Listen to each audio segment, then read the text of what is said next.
What up, YouTube? Webhead Mike here, and once again, Amazon Prime sticks their foot in their mouth when they talk about Rings of Prime, because again, they show they did not care at all about being canon to J.R.R. Tolkien, being true to what he ever wrote down, his mythology, everything he painstakingly put into his work. They didn't care. And I'll link to the Bounding into Comics article down below so you can check it out for yourself, where they talk about Mordor. It is not at all as is shown in the show.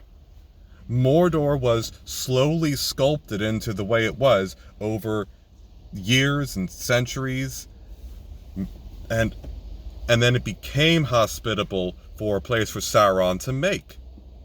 There was not this stupid stuff about digging a canal over hundreds of years and then hoping that there would be enough water that it would go uphill into a volcano and not spill out everywhere else. No, because J.R.R. Tolkien would have thought about this stuff and he would have made something that made sense. Also, you have hundreds of... Also, think about it. You had hundreds of years, maybe even not 1,000, as we heard in the show, that Galadriel was searching for Sauron or wherever he was coming from. And we as the viewers, we look at the map that is laid out, and the Southlands is exactly where Mordor is. So there's not exactly any mystery in this for us. Again, why should I bother to care? Why should any of you bother to care? Well, other than to clown him, I guess. But of course, they didn't care about making a show that was honoring the mythology. Something that would be as beloved for as long as the Peter Jackson movies were, and still are. I should not say were. I should say are, because every time I hear about someone saying there's going to be a screening of all the extended editions in theaters, I perk up. I want to go. Oftentimes my schedule won't allow, but I want to go.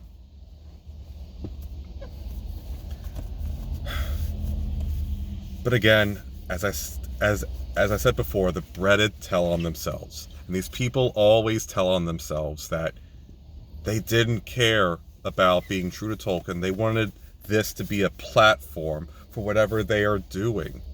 And that's why you get asinine things like Mordor's origin story is a font change that happens because a trench was dug and enough water was put behind it that it would go uphill into a volcano and then jumpstart a volcanic eruption, which is not really that accurate at all.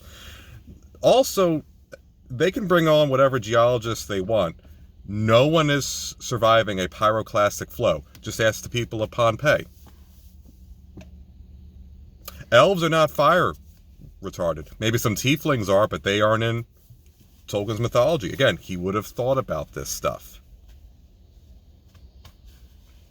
So again, I mean, anyone who actually enjoyed this show, I don't want to take anything from you, but when it comes down to whether it was enjoyable on itself or even as being true to Tolkien's mythology, I gotta call it out.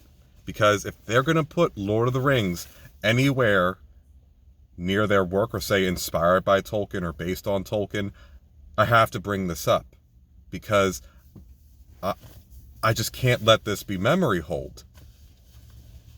I mean, season 2, when it comes out in maybe 2.5 years, this is going to be just as relevant then, because again, they aren't going to be able to deviate from this course. Just like all those very, very white orcs digging a trench, it takes some tremendous amount of effort and time, and they will not be able to deviate quickly enough. They don't have the alacrity to do so. And we're going to see that in season 2 and again in season 3, because they're just not that creative, and any feedback that they get that would be critical of this, they're very dismissive of it. And I'm sure examples will come out soon, but you also see it because they don't really seem to care about how their product is doing, because again, you have 200 million subscribers to Amazon Prime. So where is their impetus or threat of failure? They're always going to have this largesse that's coming off from Amazon Prime. It's a real shame we can't see who subscribes to Amazon Prime for just shipping or just to watch streaming services or both. It's a real shame we can't see that number. Much like, as I'm sure Disney Plus is always fluffing up their numbers, I'd be very curious what the number is of Amazon Prime users that actually watched Rings of Prime. I assume, and again, it's been a while since I saw this article, but it might have been as low as 2%. Bruh. That is a scintilla of your audience.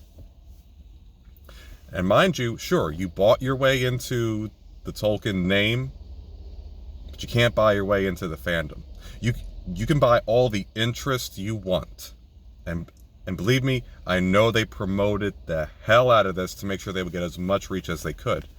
Because of course, they don't have the money to be creative, but they have the money to market creatively. Or at least as creative as they want to. That's all my thoughts. Let me know what you think in the comments below. I thank you very much for your time. And until next time, WebMike out.